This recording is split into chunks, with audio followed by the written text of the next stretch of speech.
Class 6 English की rainbow वाली का लेसन 14 का explanation, Netaji Subhash Chandra Bose.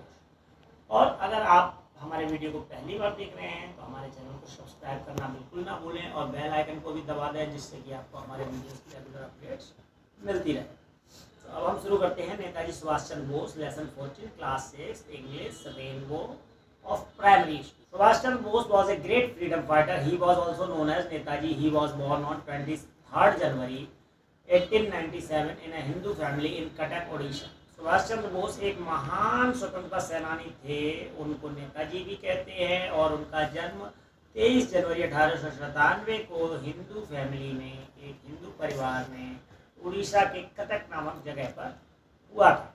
His father's name was Janakinath Bose and his mother's name was Prabhavati Devi. उनके पिताजी का नाम था जानकीनाथ बोस और उनकी माँ का नाम था Prabhavati Devi. He was a very brilliant student in the school.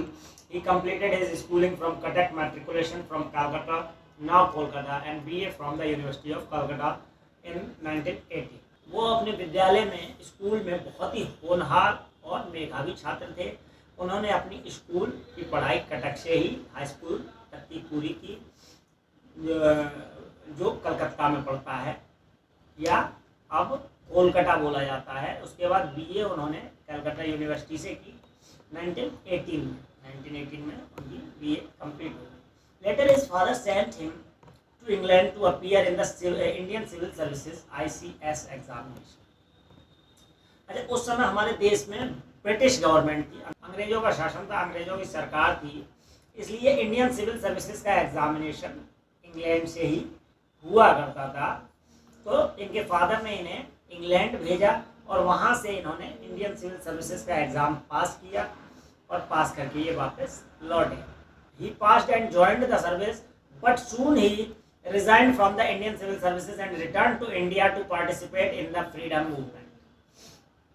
और उन्होंने ICS का एग्ज़ाम पास किया, उसके बाद नौकरी ज्वाइन कर ली, लेकिन कुछ ही दिनों बाद उनका मन उसमें नहीं लगा और उन्होंने नौकरी से इस्तीफा दे दिया इंडियन सिविल सर्विसेज से और इंडिया वापस लौट आए और उन्होंने स्वतंत्रता आंदोलन में भाग लिया। यहाँ से उन्होंने स्वतंत्रता के लिए लड़ाई शुरू की। He was very much influenced by the nationalist Deshbandhu Chittaranjan Das, his political गुरु।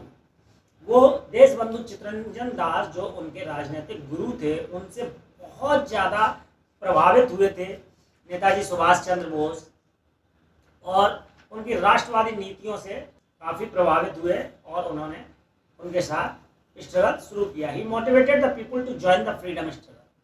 वो इस तरीके से लोगों को उत्साहित करते थे, प्रेरित करते थे फ्रीडम मूवमेंट, फ्रीडम स्ट्रगल में जुड़ने के लिए। Subhash Chandra Bose strongly opposed British rule through the newspaper called Swaraj. Subhash Chandra Bose ने काफ़ी दृढ़ता से अंग्रेजी साम्राज्य का विरोध करना शुरू किया अपने एक अखबार के जरिए जिसका नाम था Swaraj. He went away to Singapore and formed his own Indian National Army। उसके बाद वो सिंगापुर गए और वहाँ जाके उन्होंने अपनी खुद की सेना तैयार की जिसका नाम रखा Indian national army, INA short में, also known as Azad Hind फौज, और उसको आज़ाद हिंद फौज भी कहा जाता था, जिसका मुख्य उद्देश्य था कि देश को आज़ादी दिलाना। He gave the slogan to his army, Delhi चलो एंड जय हिंद।